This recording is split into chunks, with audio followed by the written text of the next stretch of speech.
Welcome everybody back to another exciting show of the About That Wallet podcast. On today's episode 38, I will be talking with Dr. Chona Green about the scarcity mindset. But before we get into the scarcity mindset, I actually want to talk about minimalism. So, what is minimalism? By definition, it is a style or technique, as in music, literature, or design, that is characterized by extreme spareness and simplicity. And most of the time, when you think of minimalism to someone and somebody say, "Oh, you're a minimalist," meaning like they only have one pair of socks, one pair of shoes, maybe a suit, a shirt, and one pair of drawers. Dirty drawers. You might need two pairs of drawers because in case you got to wash one, unless you're going commando. But going on, in no car, and you just kind of live like in a one bedroom apartment, and that's about it.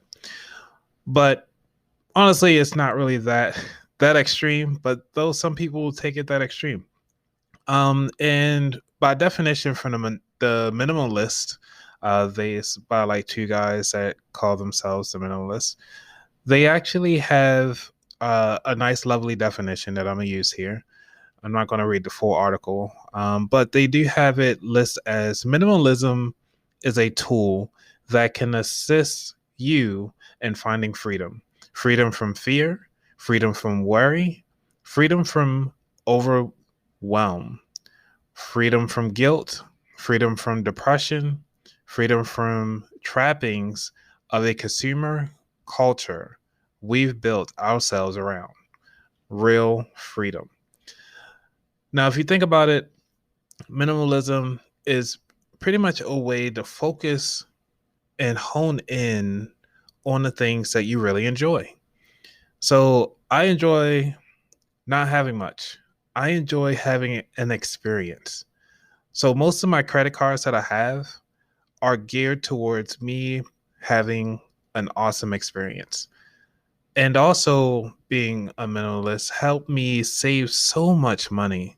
And it's one of the reasons why I want to talk about it in this show is because, and it's one of the topics that I've skipped, but I've been talking about it in so many different realms, is that when you know the things that you like, buy the best of that particular item. Because you notice that a lot of older folks, when you hear about them, when they say you buy a pair of shoes, a pair of good leather shoes with leather bottoms, you don't need to buy any other shoes because you can always have those shoes resold. Though, granted, now they might cost a little bit about $300 to $400, but the cost to resell that shoe is maybe $30, and you don't have to do that often. Maybe, I'm saying maybe 4 to 5 years, or even 20 years, depending on how often you wear those dress shoes. And when you buy a pair of jeans, you buy a good pair of jeans. You don't need 5 good pair of jeans because when you wash them, they still a pair of jeans. And ultimately, I only have about 4 pair of jeans. 3 of them that I wear throughout the week, and of course with washing in between. And then 1 pair that I have to work around the house. That's it. Though I'm not seen as a minimalist because I have more than so many pairs of jeans, but it works.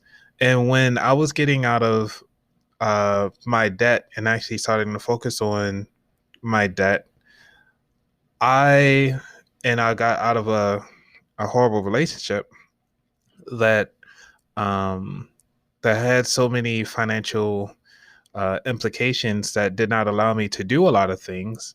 I had to find peace in me not having a lot of stuff. I had to realize that everything that I have must last. And if I couldn't purchase it, I had to make it myself. So when I got out of the relationship, I only had 1 bowl to my name. I only had 1 plate to my name. So when you out there saying, oh, well, money doesn't bring you happiness and I have all this stuff. But if you keep buying so many things, are you really happy? But you find so much happiness in the things that you enjoy. So if there's someone that has a collection of shoes, but they only have like a bed that's on the floor, they probably have one car that's sitting outside and not even in an apartment, and just kind of living in their mom's basement somewhere. Maybe they might gotta reassess some things. But if you're already living on your own and you have all these shoes and you're comfortable and you're happy with it, who else out there can tell you differently? This is a tool that you found your freedom in. So when it comes to minimalism, it actually comes from that scarcity mindset. So, and having that scarcity mindset usually comes from a childhood. That you hear a lot is that you never know when your next paycheck's going to be. You never know when's the last time you're actually going to be in this environment, that you might as well take full advantage of it. Do you really need to take full advantage of it? Do you really need to buy everything that's on sale because it's on sale? Isn't there going to be another sale? Do you really need these things? You have food at home. Just got to cook it. I don't like to cook a lot, but I will get out there and make some rice and beans right quick and have some fruit, because I don't feel like going all the way to the store and getting frozen foods and stuff like that. But you have to think about it in that concept and in that mindset that, yes, you only live once. Yes, there is a sale, but every sale is not your sale. Focus on the things that you really enjoy.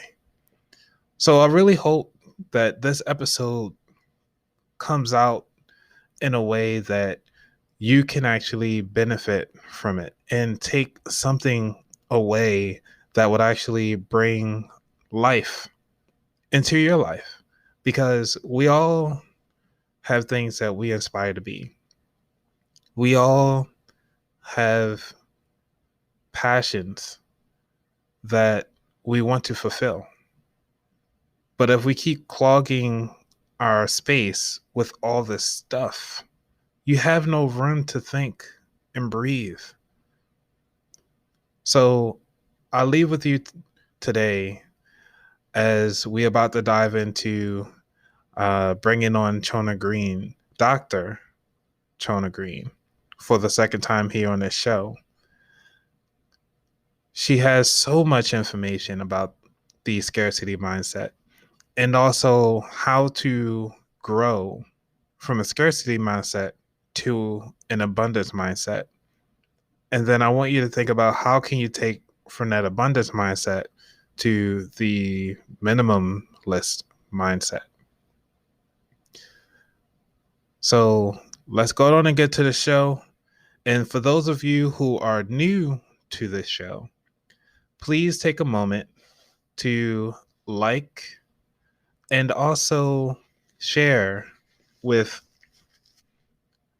whomever you think will actually provide insight and thought-provoking conversations around this concept, because this is a never-ending concept. All right, I know I'm rambling on a little extra, but this is something that really helps to hone in about who you are and where you want to be and where are you in life. So let's get to the show.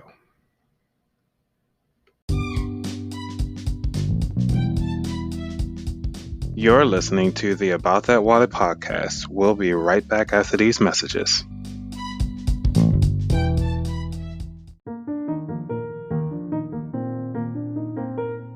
If you are enjoying this episode or finding anything useful, please consider leaving a review on iTunes, Spotify, or anywhere on the internet. It is one of the best ways you can help new listeners find me, such as yourself. You can always support this podcast by going to patreon.com/aboutthatwallet or anchor.fm/aboutthatwallet. We have our favorite psychologist, Dr. Green. How you doing, Dr. Green? I'm good. Thank you for having me back. Oh, you're welcome. For those of the people that do not know you, can you just give us a quick spill about yourself? Sure. I am Dr. Chona Green. I'm a licensed clinical psychologist. I was on About That Wallet previously. I think I'm episode like 25 or something. If you didn't listen to me, let's do it. It's good. I talked about the mindset of change. And today I'm going to actually be talking about a different psychological concept called the scarcity mindset. But for people who don't know me, I am a psychologist. Like I said, I have my own practice called the Green Garden. I'm based out of Cockeysville, Maryland. And right now I do all online therapy sessions for individuals, parents, and couples. Nice. Well, you have really expanded, haven't you? Trying, yeah. There you go. Now, the reason why I wanted you on the show to kind of share with the audience is the scarcity mindset, because you and I, we were just talking about it offline about how cool this topic is, and that a lot of people, when they think of scarcity, they mean like they just running out of things, Mm-hmm. based on definition. So, with the scarcity mindset, is it based on like their lifestyle? So, I'm just thinking about it like right now that we're in a pandemic or slowly coming out of it. And right now, the scarcity mindset is about the vaccine because a lot of people are afraid that they can only get one vaccine and they're not sure they're going to get the second one. Or that Mm-hmm. some states are actually not giving people the first round anymore because they want to make sure that they have enough for the second round.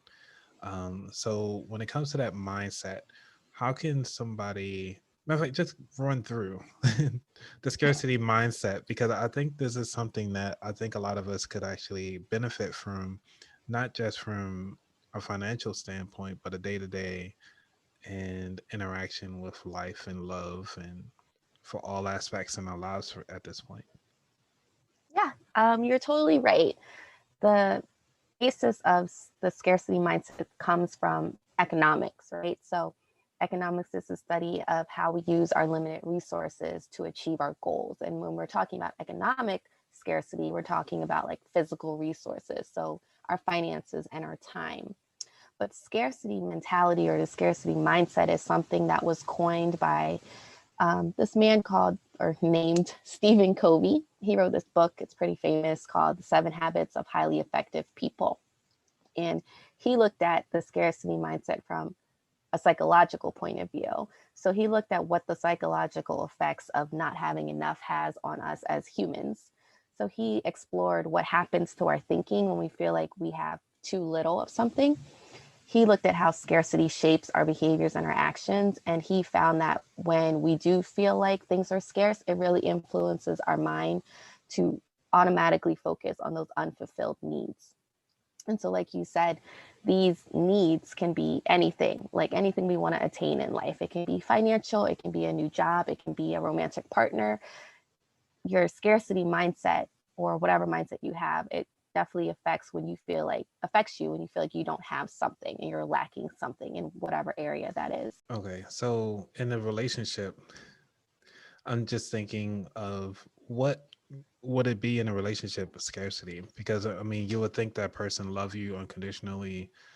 You think that they're always going to be there. So that an abundance mindset versus a scarcity mindset. Well, we haven't got to abundance mindset yet. Oh, That's a oh, surprise for okay, later. got you.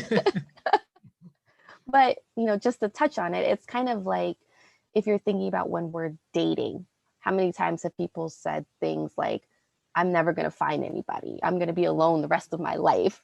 Like, that's coming from a scarcity mindset, that there's not enough good partners out there. There's not someone who's going to love you as much as you want to be loved. That's not thinking about it in the abundance way. It's from the scarcity point of view. And is because I have seen that happen before in real life, and it came to the point of more so of a controlling aspect when somebody was actually saying those things that nobody like you. So Hmm. how can you get from a mindset of not believing that one? I guess it's almost twofold because you're listening to one person tell you that nobody's gonna love you like I do, which there's so many songs like that. And then there's like on the receiving end, well, are they right or aren't they right? And there's so many people in the world. Will anybody love me anymore? Hmm.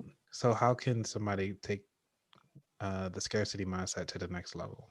Well, do you want me to go through some more information background on scarcity mindset before I get to that part? Because that's definitely part of the spiel, but Oh yeah, here's some more please. background. If I'm jumping, let's go on and go for it, Dr. Okay. Green. That's why you're the I doctor. just want to give some more background information just so people have a better understanding of the scarcity mindset. Because for some of the listeners, I'm sure this is new or something they've never heard of or thought about. So before we give like actual examples and ways to change the way we think, I just want to make sure everybody understands first. So when I think about the scarcity mindset, like there's good and bad parts to it, right? So in some ways, the scarcity mindset is helpful because when we think that there's not enough of something and we're automatically focused on those unfulfilled needs, it's going to help us to prioritize our needs. It's going to make us pay attention to what is most necessary. So in a way, scarcity kind of forces like a trade-off type of thinking where like we know that if we do one thing, we may not be able to have another thing. So in economics, if you take it back to economics, it's called the opportunity cost. We spend $20 or something, we know that that's $20 less that we can spend on something else. So it's basically like a sacrifice we're making. And the only people that don't feel like it's as much of a sacrifice are those people who have enough resources. So it's not a scarcity in that aspect. It's just, yeah, I spent $20, no big deal. So that's like how it can be helpful. But on the other end, scarcity mindset is more negative for your thinking. Because when you think of things in a scarcity mindset, it creates like a limited perspective on a lot of situations. So then you become hyper focused on those necessities. You're only looking at and paying attention to what is presently scarce. And so we kind of forget like what are things that we could make small investments in that would have longer term benefits or rewards because we just need our immediate gratification to be met. So we'll push off certain things like exercise or therapy or other medical appointments because that's not going to give us that immediate gratification that we need. And right now, when we have a scarcity mindset, we're only thinking about what needs to get done right now. I got it. All right. So what's the next thing shall we do? Um, I think it's kind of interesting that like when you think about it in that way, it's kind of like scarcity takes away our willpower because we end up making like impulsive decisions since we're so hyper focused on whatever problem we're having. It's like we can't even resist doing other things or fulfilling those needs because we just need what we need because that's what's scarce to us now. And that's just meeting like our basic necessary resources. Okay. Because as you're talking, I'm actually thinking like it's actually jogging up so many thoughts right now, uh, Yeah. especially when it comes to finances. Because when it comes to making a budget, you want to make Mm-hmm. sure that at the bare minimum. So, as a synonym for scarcity, could you just say the minimum, or is that too too lowballing for the word scarcity? Um, you want to equate scarcity to minimum? I guess in a way, yeah. It's like the bare minimum of what we need, like what the necessities are. So, where do we go from here? Well, I wanted to also share that I think it's not even that I think it's just kind of based on the research. The research has shown that when you have that scarcity mindset, not only does it cause you to be hyper focused on just those necessities, but it also limits our cognitive resources. So our cognitive resources, that is our psychological bandwidth, our brain power. So the way and like our capability to think about things and to process information and tasks and behaviors. So when we're limited by this scarcity mindset, it's hard for us to plan for the future. It's hard for us to make that budget that you were talking about, because we can't resist the immediate gratification of the bare necessities, the things that we need right now. Those things have to get done. And so having that scarcity mindset doesn't allow us to utilize our cognitive resources the most effective ways, because we're struggling. And for most people, like, brain power is already limited. Like, people can only think so much about really anything. But according to like some of the research, when we have that scarcity mindset, it literally impedes your cognitive performance because you're so focused on one problem. So then you're more likely to make decisions that maybe aren't the smartest things for you, or the smartest for you, or the best for you. And that's why you find that people who are in poverty, it's hard for them to escape poverty, because they just can't make the bare necessities, and they can't plan for the future. And the way that they think about things is limited because they're just scraping by. Okay. So if they just scraping by financially, but they also just scraping by mentally.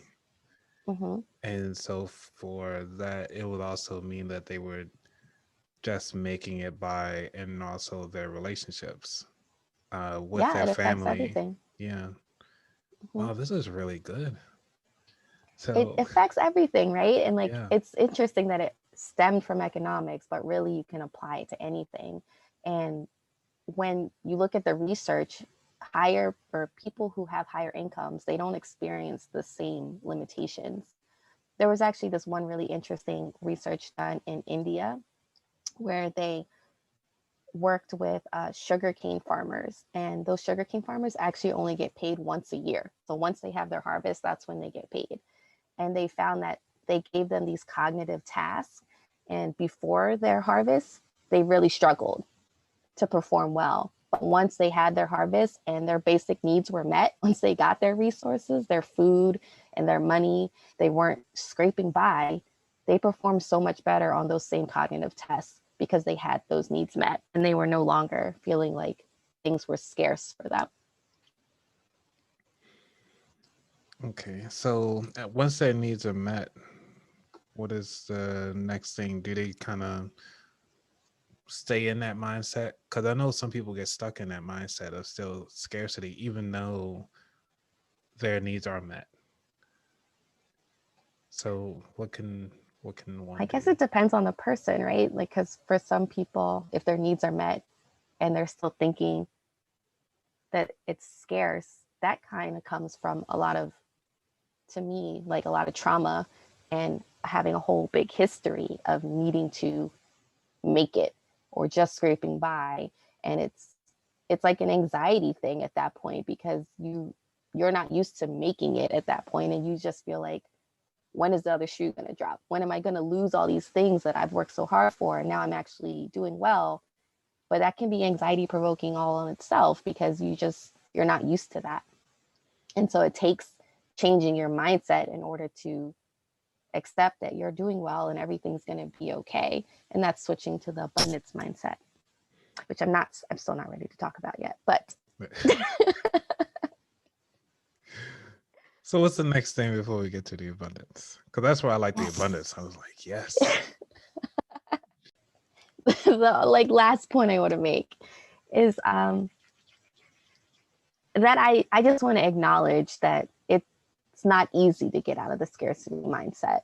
Like, the world is kind of set up so people live in this mindset forever. Like, Stephen Covey, the author that I referenced earlier, he has this famous quote, and he says that people see life as a finite pie. If you take a big slice, there's less for everyone else. So even though he coined these terms, he's putting it out there that a lot of people, most people see the world as, if I or someone else takes this amount of resource, there's just not enough for everybody else. And if you look at like the corporate world, the sales, like you said, the vaccines, the movie Hunger Games, like there can only be one. There's one winner, or there's a select few who get chosen, and they're special, and everyone else has to suffer because there's just not enough for everyone to win. So I don't blame anybody for having this mindset. And I just want to acknowledge that it's easy to fall into this mindset because there are people who like truly can't meet their needs. And so just saying change your mindset is not going to be as easy for them when their basic needs aren't being met. But I want to encourage those people to try at least to see it in this other way, because the scarcity mentality, it just limits us from achieving our goals. And it just doesn't allow us to like explore life and really be open to the opportunities because we're so limited by just our thinking at that point. Okay. I'm empathetic to them. Oh, that's good. So now when it comes to these strategies of moving from a scarcity mindset to the abundance, and that's where you're just about to not really say pivot. I hate that word pivot, but to shift your mindset from um, that scarcity mindset to the abundance, and actually how to do that. I know you said try, but are there any like tactics that someone can do to do that? Well, you can only try, even if there are tactics or strategies. I can give you all the strategies in the world, but if you don't implement them and if you don't try to maintain them every day, it doesn't matter. So, Okay. yes to both. Okay. Well, I'm thinking of something that, that people can actually take away or try today. Because though they might not have all their basic needs met. Mm-hmm. So would it be something to say, okay, well, at least to get out of that scarcity mindset is the first try to get your basic needs met? I know that sounds like a lot because some people just need to get an extra job or um, decide on if they want to marry this person because they said that they're the only person that's available for them. Mm-hmm. But these different things, will it be something that they can actually read or get more information on, try to find different ways to get from the scarcity mindset or try to navigate the scarcity mindset? Yeah, there's lots of information out there on the scarcity mindset versus the abundance mindset. I have a couple of like strategies you can use today, but there's lots of information out there for people to look up themselves. Okay, so what can we use today?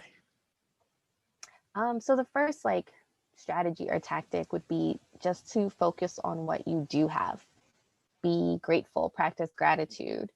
Try not to be so negative about what you don't have and focus only on your fears and anxiety, because you're going to stay in that negative mindset. You really want to take the time to appreciate the resources that you have, the resources you have access to, the skills that you naturally possess, and the support that is around you. So take advantage of those things and really take the time to like reflect on what those things are and then use them to move forward. Okay, so what's the second thing we can do? So the second one would be surround yourself with people who have a similar mindset. And I kind of talked about this the last time I was on your show. You want to be around people who support you and who inspire you to do better. If you're just around people who are in the same position as you, you'll never see that your life can be different and you can do other things. And so you really want to be around those people who are going to encourage you again to move forward and cut off those negative people who doubt you. So, and then what's the next thing? What should we do once we surround ourselves with people? What are some other things we can do? So when you lack things, it's easy to, like I said, not have that impulse control. And so you really want to try to avoid overindulging in activities or situations where you just get that immediate gratification. So try not to overeat, try not to overspend, doing those things that just get you that instant gratification, because then you're operating on the pleasure principle, what feels good in the moment, and you're not really looking at what's going to benefit you in the long run. Yeah, because that instant gratification is such a killer for so many things. Yeah, I mean, anything that's, I feel like anything that's worth getting is like, it takes hard work. So great things don't just happen to most people. Most times you have to work for it. So the next one would be, try to be as open-minded as possible about life's possibilities. In order for you to move forward, like you need to be able to see that there are options. You need to look outside the box and take advantage of your resources. Like I said, try to network as much as possible. And remember that the situation is not permanent. You don't have to stay in this situation. Because once you get that tunnel vision, that's really going to hinder you from doing anything. And this doesn't just include like your financial situation, like we've been talking about, it also includes your mentality and the way you think about things. So if you get that tunnel vision and thinking, I'll never get that new job, I'm not good enough, who would hire me, I don't have enough skills, I don't have enough experience, then you're more than likely not going to even apply for that job. You're not even going to try. And so then that's automatically limiting you, because then you don't even put yourself out there and you're never going to get that new job and you're never going to get yourself out of that situation. So you really want to ask yourself questions like, if I could do anything and I wouldn't fail and money wasn't an option, like what would I do? Like really think about what your dreams and your passions and your goals are. And that's going to help you with your abundance mindset. Yeah, I really love that because that is something that I did suggest as far as doing dates and to try to explain or try to bring up the money conversation without bringing up money in a conversation during dating is to kind of have those dream dates almost, if you would say. It's like, if money wasn't an option, what would you be doing? Um, Mm-hmm. and Yeah. then if you weren't tied down to this lifestyle. But that also begs the question of why you want to get out of this situation. Mm-hmm. And that's one of the things that I try to stress just about on every episode is like, why are you doing this in the first place? Yeah. Yeah. That's a good question. Because I feel like people don't tap into their imagination or dreams or passions as much as they should. Yeah. So is there one more? Yes, but it's basically just kind of like a wrap up of everything like I just suggested, but it's just to remember that like your thoughts become your reality. So don't get caught up in those negative thoughts. Remember that words are just words and feelings aren't facts. I love to say that because it's true. You can feel some type of way, but it doesn't make it true. So just because you feel like you're not good enough doesn't mean that you really aren't good enough. That's why we have things like the imposter syndrome, because a lot of people who are very, very capable and have skills still feel like they're not good enough. And sometimes those feelings get in their way, even though it shouldn't, because they are more than capable of accomplishing whatever goal that they have. Yeah, I like that you said feelings aren't facts because that's something that Judge Judy always say every time. I Oh, want to yeah? know what happened. I don't care how she felt or what you think they felt. What happened? That's awesome. Yes, because that's what matters. Yes. All right, Dr. Green, is there anything else you want to leave the audience before you go off and have fun times for the rest of the day? I just want everyone to know like where they can find me if you're interested in chatting with me more or maybe getting therapy services for yourself. You can find me on my website. It's thegreengardenmd.com. I am also on Instagram at thegreengardenmd. And yeah, I mean, just you can find me there, and that way you can contact me directly. And right now I have a special going on too. So check me out. My specials are on my website. Take a look. And I'll make sure they'll be at the bottom of the show notes as well. Okay, awesome. You got it. All right, everybody. Again, she's Dr. Green. I am Anthony, your host of the About That Wallet podcast. Y'all have a great day, and thank you again for another exciting show.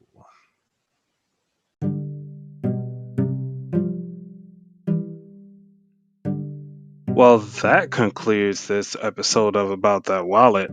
I hope this topic was helpful. If you want to get the latest episodes, please subscribe to this podcast wherever you're listening to it. Remember, it is your duty to know about that wallet. Take care, be safe. I'm out. Peace.